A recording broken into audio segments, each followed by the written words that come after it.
Hello दोस्तों, एक बार फिर स्वागत है आपके अपने YouTube चैनल लर्न इजली में। इस वीडियो में हम प्रोनाउन के बारे में जानेंगे, तो वीडियो को एंड तक देखना ना भूलें। और हाँ दोस्तों, चैनल को सब्सक्राइब जरूर करें। तो सबसे पहले हम ये जानते हैं कि प्रोनाउन होता क्या है। What is pronoun? The words which are used instead of noun is called pronoun. देखिए, वैसे शब्द जो कि नाउन की जगह पे इस्तेमाल किए जाते हैं उसे हम प्रोनाउन कहते हैं। जैसे में एग्जाम्पल में this, that, I, my, he, she, it, ये सब क्या है? ये सब प्रोनाउन है। ये सारे शब्द नाउन की जगह प्रयोग किए जाते हैं। अब हम ये जानते हैं कि प्रोनाउन मतलब हम क्यों पढ़ते हैं, मतलब प्रोनाउन को हमें जानने की क्या जरूरी है। देखिए, नाउन के रिपीटिशन को रोकने के लिए हम प्रोनाउन का इस्तेमाल करना बहुत जरूरी। जैसे हम कहते हैं राम कम हियर, इसमें नाउन क्या है? राम है। अगर इस वर्ड को हमको रिपीटेशन को रोकना है तो हमें प्रोनाउन को इस्तेमाल करना होगा। अब क्या इस्तेमाल करेंगे? ही का इस्तेमाल करेंगे, जिससे इसकी रिपीटेशन रुकेंगे। जैसे राम इज ए डांसर। और फिर अगर हमें कहना हो Ram is a dancer, Ram एक डांसर है, तो क्या कहेंगे? He is a dancer. इस तरह से हमने नाउन की रिपीटेशन को रोका। अब आगे देखते हैं, एग्जाम्पल देखते हैं। जैसे Ram is a dancer, he is a dancer. जैसे इधर राम की जगह हमने ही का इस्तेमाल किया, इससे हमने नाउन की रिपीटेशन को रोका और ही का इस्तेमाल किया। वैसे ही Shreya is a girl. Shreya क्या है? श्रेया एक लड़की है। इधर श्रेया क्या है? एक नाउन है। फिर इसकी जगह हमने प्रोनाउन का इस्तेमाल किया शी का, और नाउन के रिपीटेशन को रोका। वैसे ही दोस्तों देखिए, रोशन इज मैड। रोशन की जगह हमने ही का इस्तेमाल किया। ही क्या है? प्रोनाउन है। वैसे ही मधु इज माई डॉटर। मधु क्या है? मेरी बेटी है। मधु इज माई डॉटर। फिर हमने नाउन के रिपीटेशन को रोका और सी प्रोनाउन का इस्तेमाल किया। According to uses, pronoun can be classified into 8 groups. देखिए दोस्तों, यूजेस के बेसिस पे प्रोनाउन को 8 ग्रुप्स में डिवाइड किया गया है। तो पहला क्या है? Personal pronoun. दूसरा है रिफ्लेक्सिव प्रोनाउन। तीसरा इंडेफिनिट प्रोनाउन। चौथा डेमोन्स्ट्रेटिव प्रोनाउन। पांचवा एम्फेटिक प्रोनाउन। छठवां रिलेटिव प्रोनाउन। और सातवां इंट्रोगेटिव प्रोनाउन। और आठवां नंबर है डिस्ट्रीब्यूटिव प्रोनाउन। ये इसके टाइप्स हैं। ये सब जरूरत के अनुसार से हमने इनको 8 भाग में बांटा गया। किसको? प्रोनाउन को। अब हम ये जानते हैं कि ये सब होते क्या है। अब हम इनके बारे में जानते हैं। तो पहला है personal pronoun. The special pronouns are come under personal pronoun. देखिए, वैसे विशेष प्रोनाउन वो सब किस में आते हैं? पर्सनल प्रोनाउन में आते हैं। जैसे ही, शी, इट, दे, ये सब क्या है? एक विशेष प्रोनाउन है जो कि पर्सनल प्रोनाउन में आते हैं। The personal pronoun stand for 3 persons. देखिए, पर्सनल प्रोनाउन जो है वो 3 पर्सन्स में विभाजित है, मतलब यहाँ स्टैंड करता है। तो क्या है? आई है, वी है, यू है, ही, शी, इट, दे। जिसमें से आई और वी क्या है? फर्स्ट पर्सन है। ये आई सिंगुलर है और वी प्लूरल। फिर इसी तरह से यू क्या है? Second person.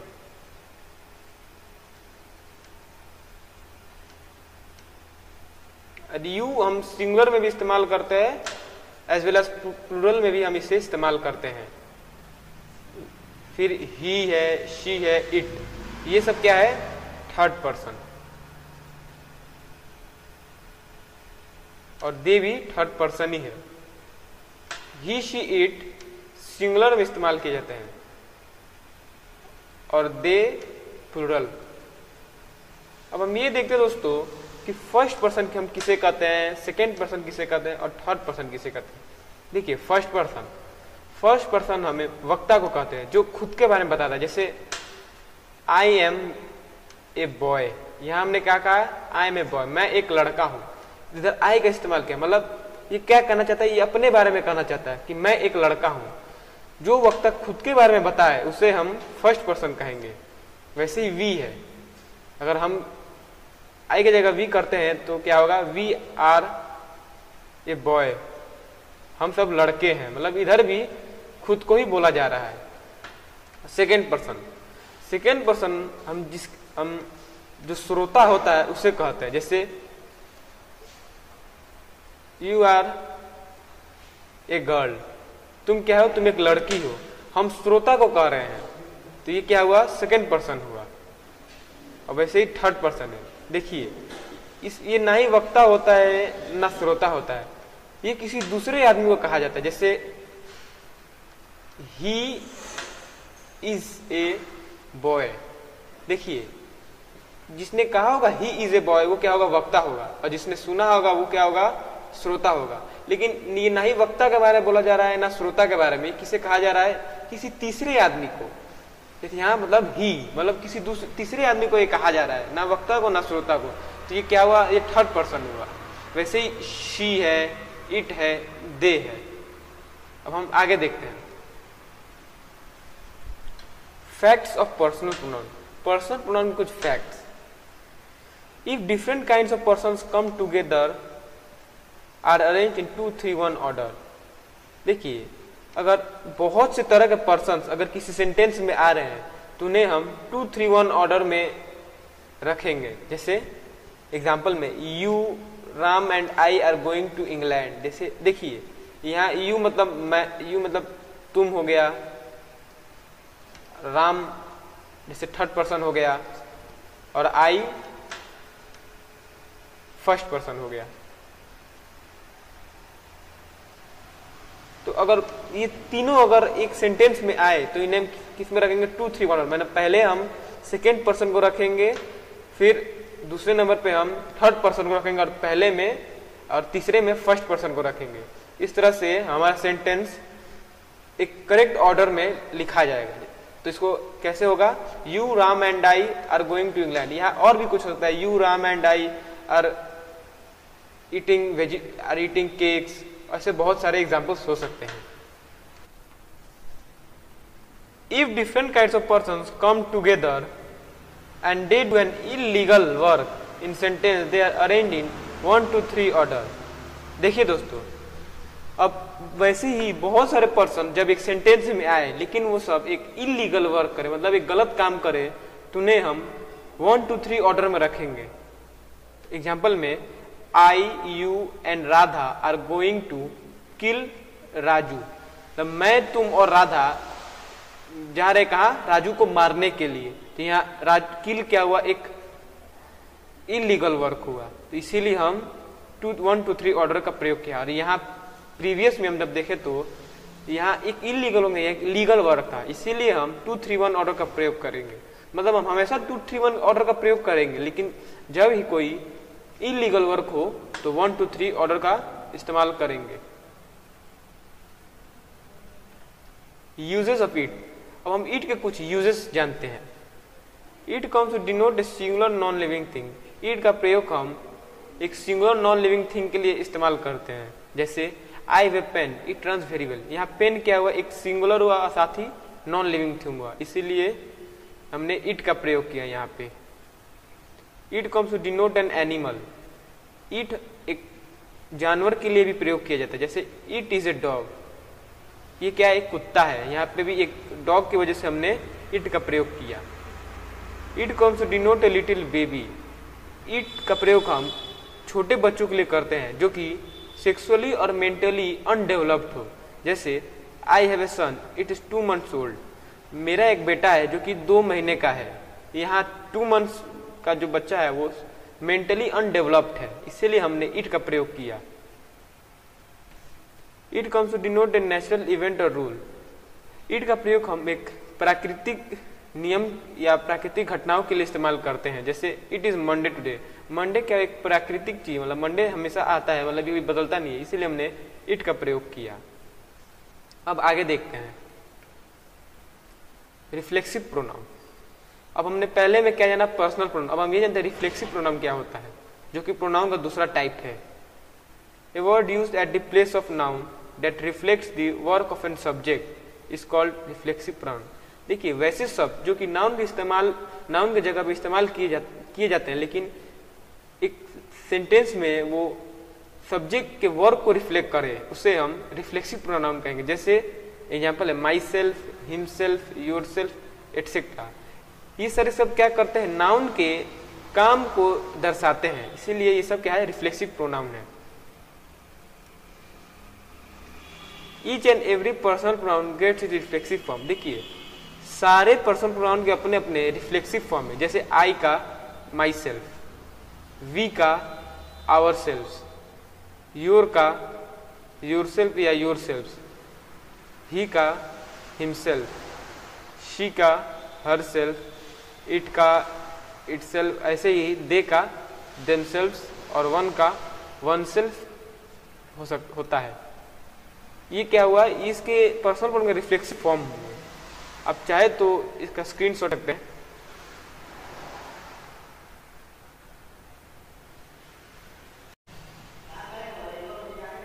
It is always used at the place of object. It can't be used as the subject. देखिए रिफ्लेक्सिव प्रोनाउन का इस्तेमाल हम हमेशा ऑब्जेक्ट के स्थान पे करते हैं, ना कि सब्जेक्ट की जगह पे। जैसे एग्जांपल में ही चीट्स हिमसेल्फ एवरी टाइम, वो अपने आप को हमेशा चीट करता है। तो यहाँ ही के बदले हमने क्या प्रयोग किया, हिमसेल्फ। जो क्योंकि यहाँ पे ही एक पर्सनल प्रोनाउन है और उसका रिफ्लेक्सिव फॉर्म क्या हुआ, हिमसेल्फ। देखिए यहाँ जैसे हमने डेफिनेशन में पढ़ा कि किसी सब्जेक्ट के कार्य को दर्शाता है। यहाँ पे चीट्स मतलब वो खुद को क्या कर रहा है, चीट कर रहा है। यहाँ पे कार्य कर रहा है, मतलब खुद के कार्य कर रहा है, इसे रिफ्लेक्सिव प्रोनाउन कहेंगे। वैसे ही सी मोटिवेट्स हरसेल्फ, वो खुद को मोटिवेट करती है। यहाँ सी क्या है, पर्सनल प्रोनाउन हुआ और उसके लिए herself reflexive form. Indefinite pronoun, a word used at the place of pronoun that shows the indefinite way is called indefinite pronoun.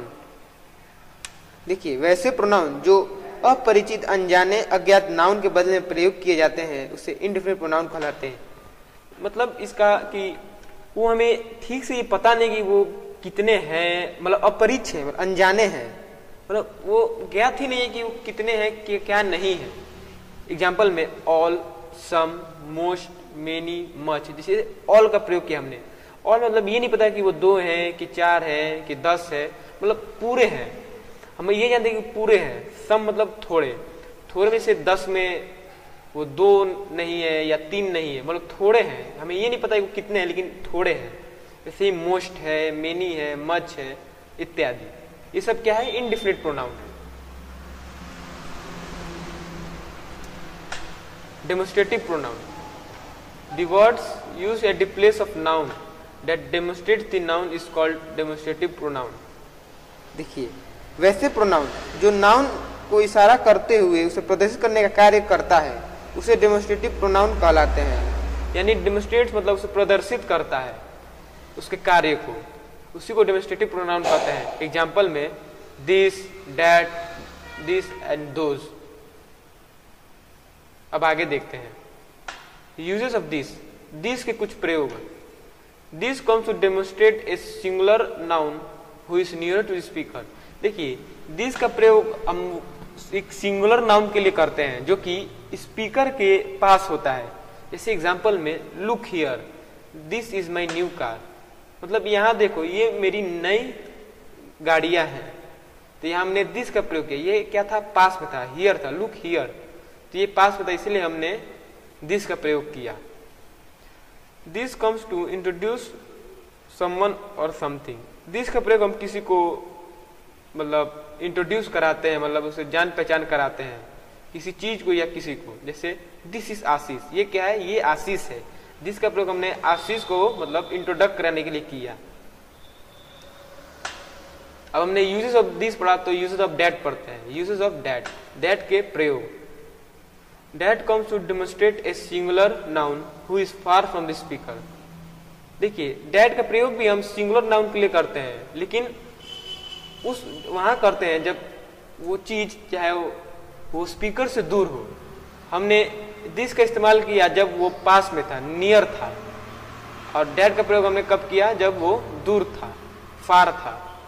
जैसे एग्जांपल है look there, that is my new car. देखिए look there मतलब वहां देखो, वो मेरी नई गाड़ी। मतलब यहाँ इस सेंटेंस को कहने से हमें ये सेंस आ रहा है कि वो दूर है स्पीकर से, इसलिए हमने यहाँ पे डेट का प्रयोग किया। That comes to one's recognition. देखिए डेट का प्रयोग हम किसी को मतलब रिकॉग्निशन करना मतलब उसे मतलब पहचानने के लिए भी करते हैं। जैसे एग्जांपल है look there, that is Govind ji Mishra. वहां देखो वो कौन है, गोविंद जी मिश्रा है।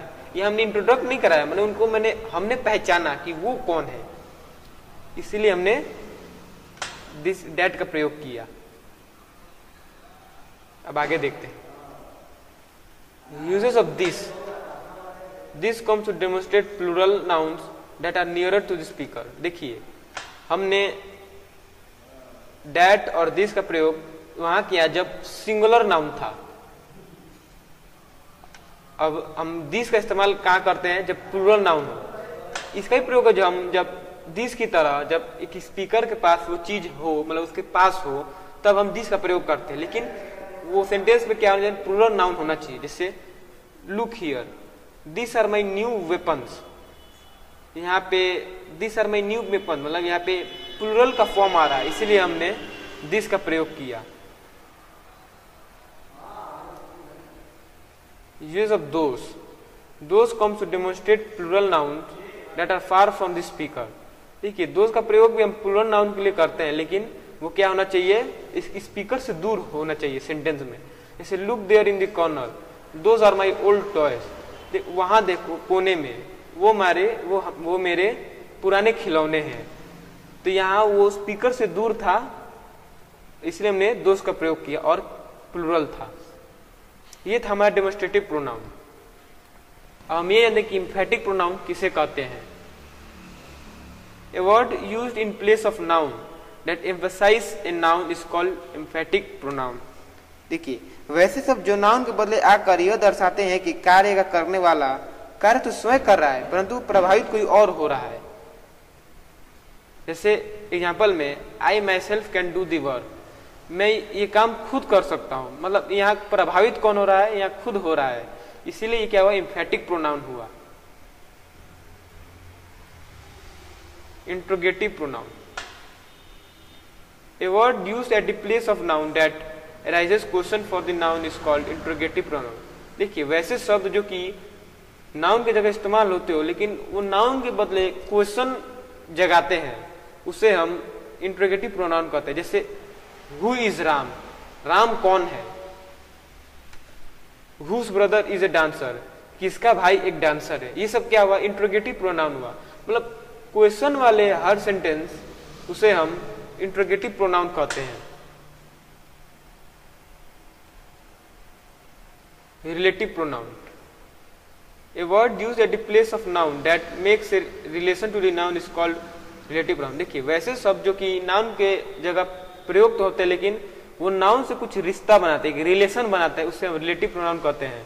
जैसे Aditya who is a mad, Aditya क्या है, एक मैड है। मतलब यहाँ एक रिश्ता बन रहा है जो कि हु से यहाँ एक रिश्ता बन रहा है। Aditya who is a mad is my friend, Aditya क्या है, एक पागल है जो कि मेरा दोस्त है। तो ये क्या हुआ, एक रिलेटिव प्रोनाउन हुआ। अब देखते हैं distributive pronoun, a word used at the place of noun that shows the noun in distributive way is called distributive pronoun। देखिए वैसे शब्द जो कि नाउन की जगह प्रयोग किए जाते हैं लेकिन डिस्ट्रीब्यूटिव वे में, मतलब